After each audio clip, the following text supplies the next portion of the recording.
There's a blue jay over here underneath my little sweet gum, and it's just sitting there, and it won't fly off until I get real close.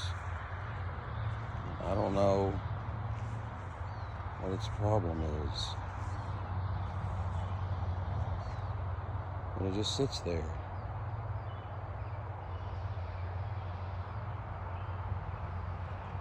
When I get a little closer, it will fly off, but I've never seen this behavior before with blue jays. Usually at first light, not first light, can't usually get nowhere near this close to them.